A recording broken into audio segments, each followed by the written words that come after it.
अस्सलाम वालेकुम to all. उम्मीद करता हूँ आप सब खैर और आफियत के साथ होंगे। दोस्तों, हम पढ़ रहे हैं मॉडलिंग एंड सिमुलेशन और लास्ट क्लास के टॉपिक के बाद हम इस क्लास के टॉपिक को कंटिन्यू करते हैं। इस क्लास का पहला टॉपिक है स्प्रिंग। वेरी कॉमन, आपको हर जगह पे नज़र आएगा, बॉल पेन के अंदर नज़र आएगा, गाड़ी के शॉक्स जम्प्स के अंदर नज़र आएगा, एक्सेट्रा एक्सेट्रा। स्प्रिंग के अंदर कंप्रेशन होता है, टेंशन होता है और टॉर्जन होता है। स्प्रिंग के अंदर उसकी अपनी एक हार्डनेस होती है कि कितनी हार्ड स्प्रिंग है या कितनी सॉफ्ट स्प्रिंग है। स्प्रिंग की आपको लार्ज नंबर्स ऑफ एप्लीकेशंस मिलेंगी। स्प्रिंग के अंदर जो मटेरियल इस्तेमाल होता है उसका एक अपना कांस्टेंट है, उसको हम कहते हैं stiffness constant. When the spring stretch, spring जितनी स्ट्रेच होगी उसके अंदर एनर्जी स्टोर हो जाएगी। उसका फॉर्मूला है E is equal to 1 dividing by 2ky square. T is a spring constant which is a stiffness constant, E is energy and Y is a displacement.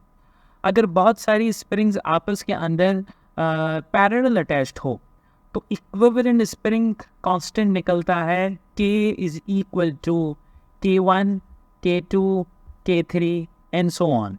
Similarly अगर बहुत सारी स्प्रिंग्स हमारे पास series के अंदर अटैच्ड हो तो इन सब का रेसिप्रोकल होने के बाद एक इक्विवेलेंट निकल आ जाता है, जो कि होता है 1 dividing by K equivalent is equal to 1 dividing by K1 plus 1 dividing by K2 and so on. Dashboard, dashboard एक डैम्पिंग थिंग है। उस थिंग के अंदर एक पिस्टन लगा होगा जो कि सिलेंडर में मूव करेगा। वो पिस्टन सिलेंडर के अंदर जो फ्लूइड होगा उसको प्रेशराइज करेगा और उसकी वजह से डैम्पिंग मोशन कॉस्ट होगा। उसको हम कहते हैं डैशबोर्ड और इसका मैथमेटिकल फार्मूला है F is equal to b D Y dividing by d T.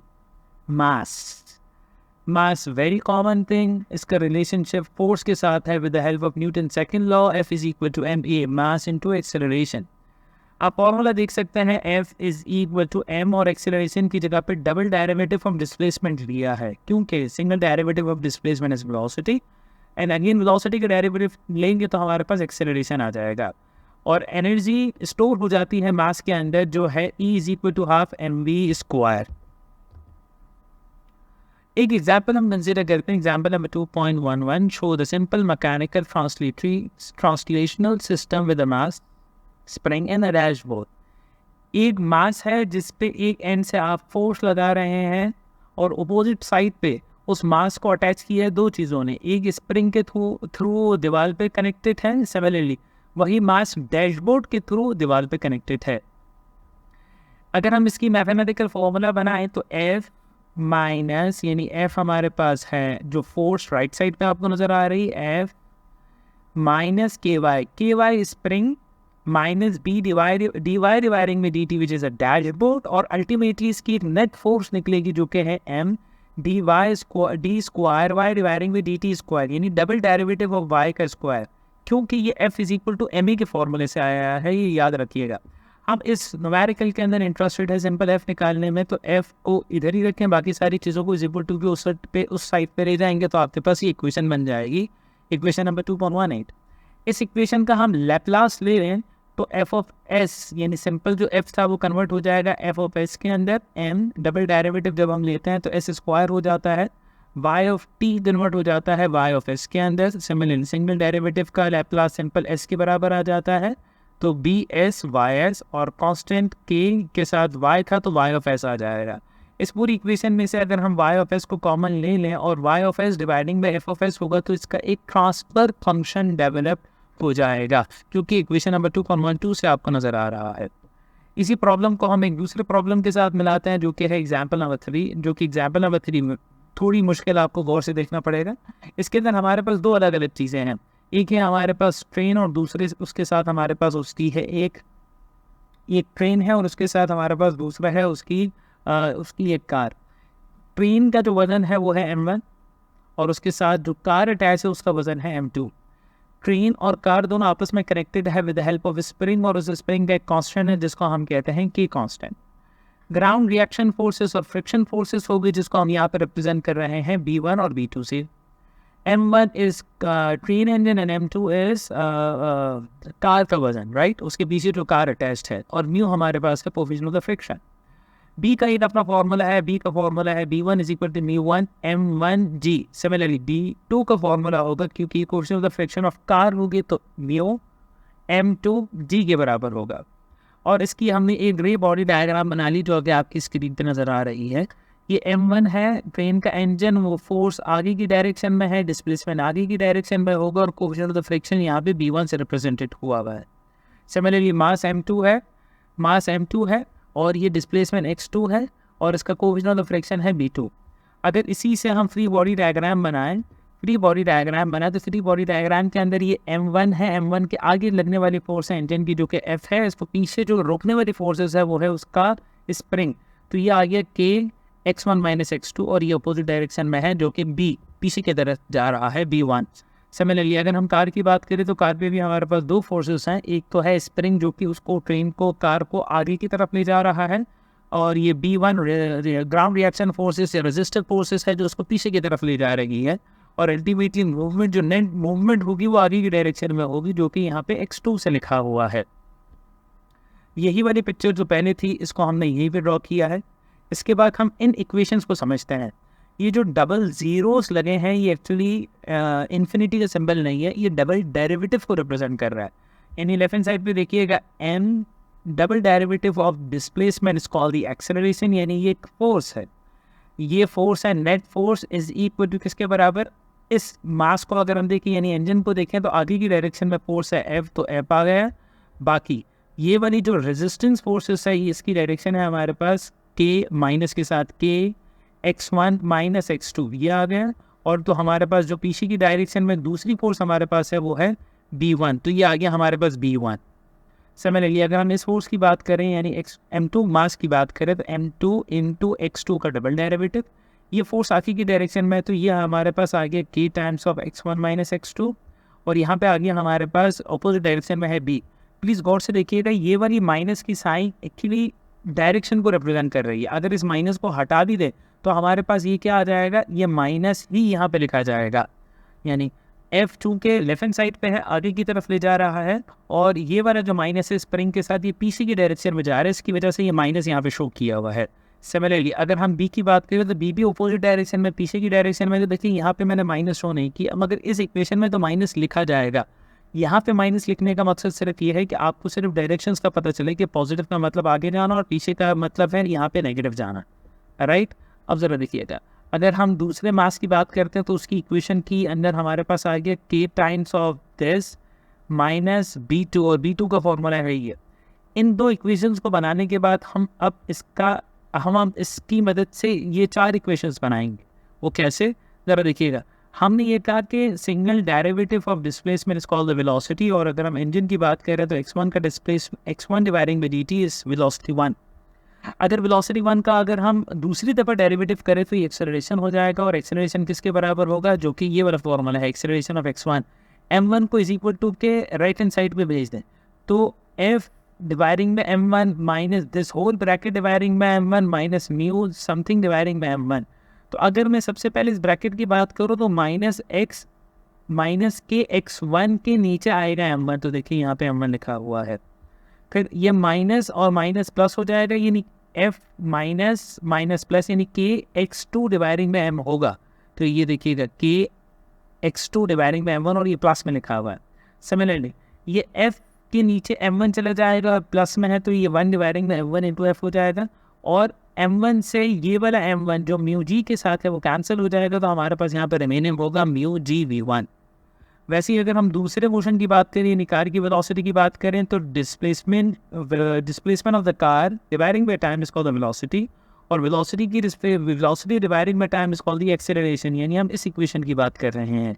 इसके अंदर x2 को यानी x2 का डबल डेरिवेटिव वेलोसिटी होगी, और m2 को जब हम राइट हैंड साइड पे भेजेंगे तो इन पूरी इस इक्वेशन को डिवाइड कर देंगे m2 के साथ, तो देखिएगा k x1 पॉजिटिव आया, माइनस के x2 m2 नेगेटिव के साथ आया, और ये माइनस म्यू जी m2 से m2 कैंसिल होने के बाद ये आ जाएगा। Output, let the output of the system be the velocity of the engine, यानी इंजन कितनी स्पीड से जा रहा है, जो कि इसकी आउटपुट की इक्वेशन है जो कि है y is equal to v1 के बराबर हो जाएगा। अब हमने जो लास्ट इक्वेशंस ली थी उन सारी इक्वेशंस का हम ले लेंगे लैप्लास लेने के बाद हमने ये कहा कि s x one simple s is equal to v one s. ये कैसे आया? ये पहले वाली इक्वेशन से आया। ये पहले वाली इक्वेशन आप देख सकते हैं, ये रही। ये डिवाइडिंग बाई टी था, एक्स वन के साथ सिंगल डेरिवेट है तो इसकी वजह से एक्स वन एस आएगा और उसके साथ कोफिशिएंट में एस लिखा जाएगा। सिमिलरली वाई वी वन और उसके साथ एस लिखा जाएगा, जो कि इस इक्वेशन में आपको नज़र आ रहा है। पहली बारी हमारे पास जितनी इक्वेशन थी उन सारी इक्वेशन को जब हम लैप्लास के थ्रू लिखेंगे तो देखिएगा सबके साथ v of s, x of s, v one of s, x two of s और एफ ऑफ एस, सबके साथ एस एस का कॉम्पोनेंट आ गया। सिमिलरली अगर हम x2 की बात करेंगे तो x2 और v2 की बात करेंगे तो उसके साथ भी s लिखा गया है लैप्लास का। और उसके बाद जो इक्वेशन थी उसके अंदर भी आप देखें v of s, x1 of s1 और x2 of s dividing by m2 m। और अल्टीमेटली जो हमारे पास आउटपुट की इक्वेशन थी उसका भी हमने लैप्लास ले लिया, तो y of s is equal to v1 of s। जैसे मैंने इससे पहले वाले एक न्यूमेरिकल करवाया था जिसके अंदर हमारे पास एक मास था और वो कनेक्टेड था डैशबोर्ड और स्प्रिंग के साथ, और उसके अंदर हमने ट्रांसफर फंक्शन निकाला था इक्वेशंस की मदद से। सिमिलरली इन सारी इक्वेशन को अगर हम सॉल्व करते हैं तो इसका भी एक ट्रांसफर फंक्शन निकल जाएगा, जो कि आपकी इस स्क्रीन पे आपको नज़र आ रहा है। अब हम आगे की तरफ मूव करते हैं। हमने ये कहा कि व्हाट इफ़ अगर हमें स्टेट स्पेस वेरिएबल निकालने हो, तो स्टेट स्पेस वेरिएबल का मतलब ये है कि जो हमने लास्ट इक्वेशंस देखी हैं उन्हीं इक्वेशंस के कोफिशिएंट्स को एक जगह पे लिख लिया इन टर्म्स ऑफ मैट्रिसेस। देखिएगा हमारे पास ये वाली इक्वेशंस मौजूद थी, माइनस के एम वन, ये किसके साथ आया है?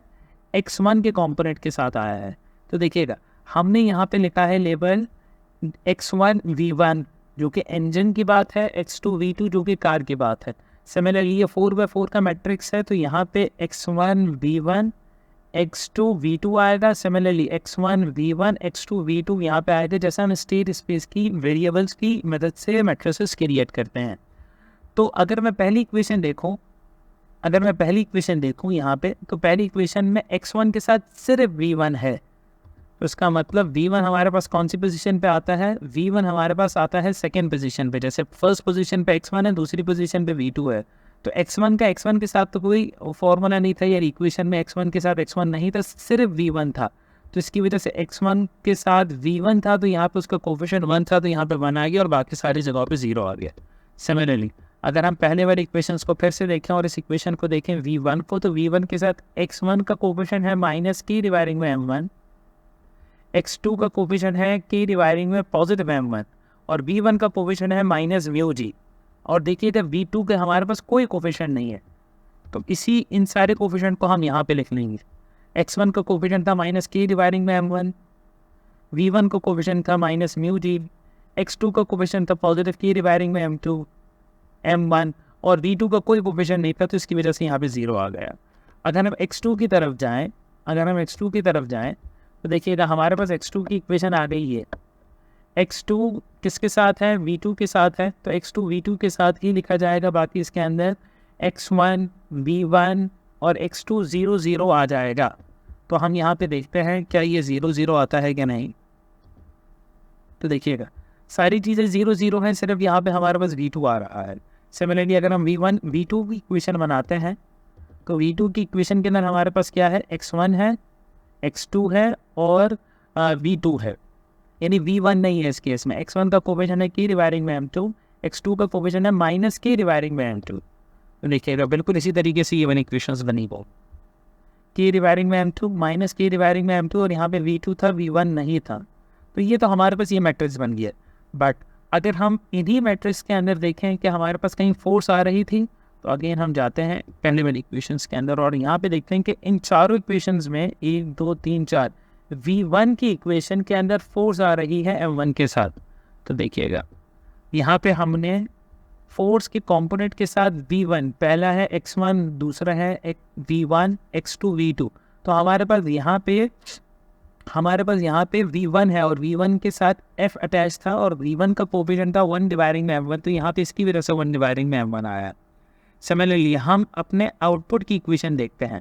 आउटपुट की इक्वेशन है y is equal to v1।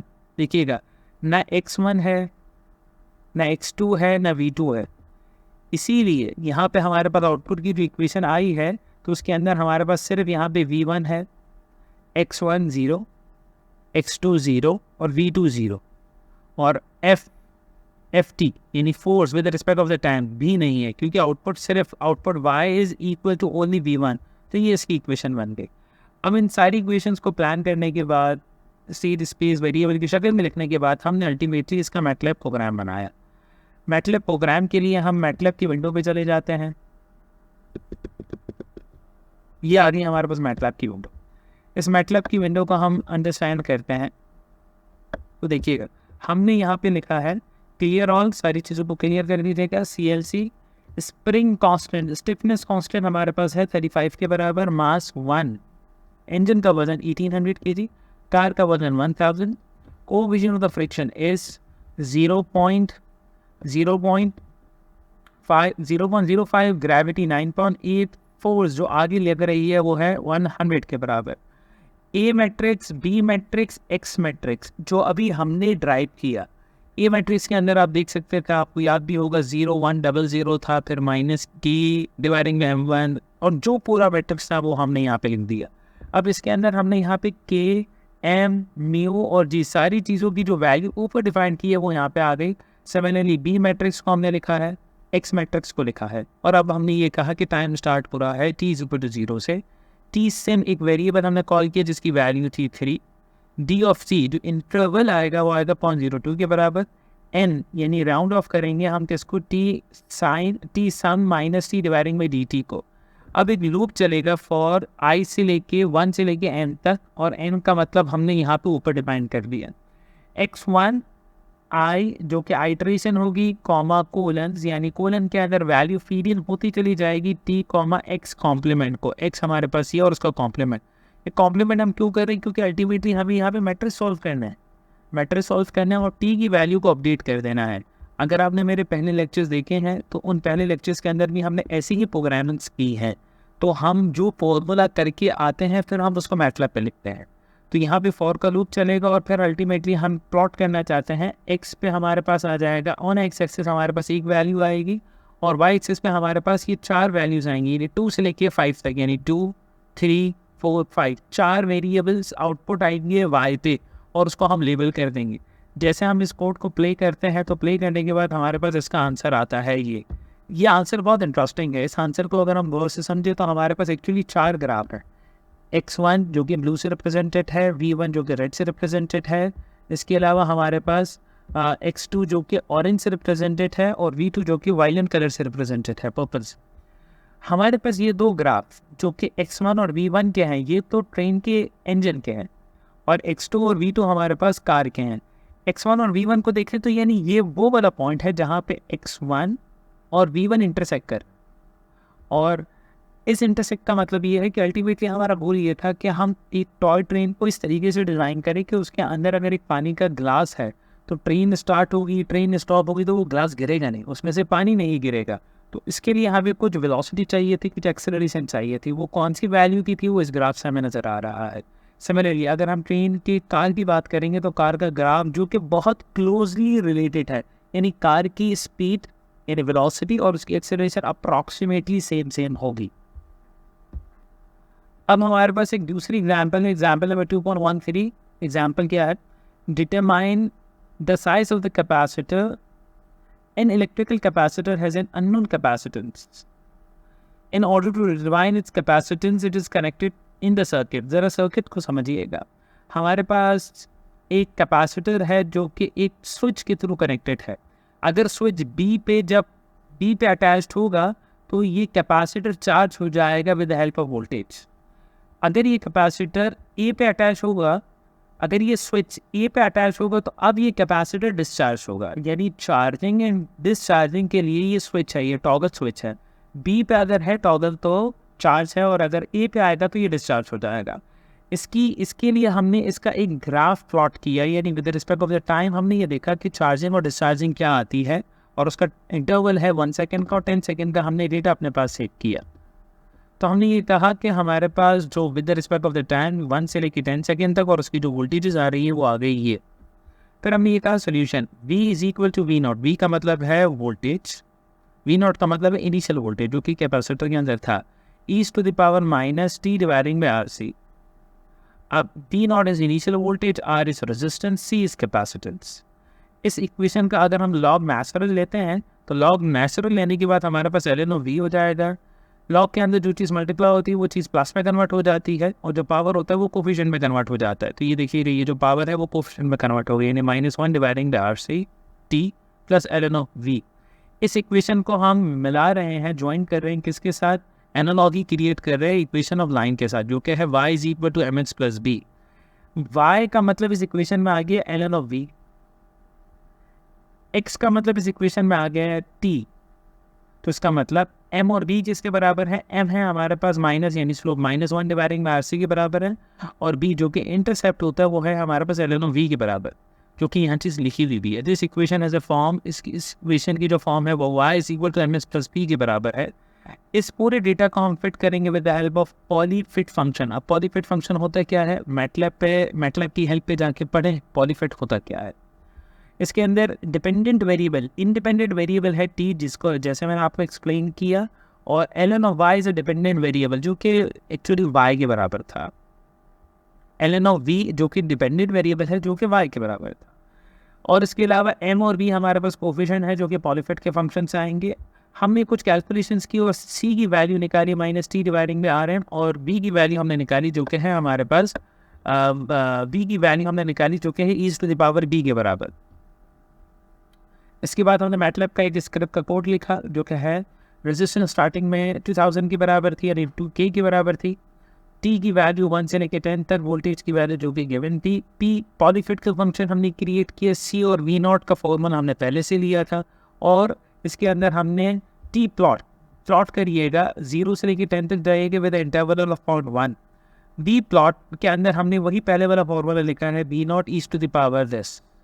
जब हम इसको प्लॉट करेंगे तो देखिएगा हम दो प्लॉट एक ही पिक्चर के अंदर, एक ही ग्राफ के अंदर प्लॉट कर रहे हैं।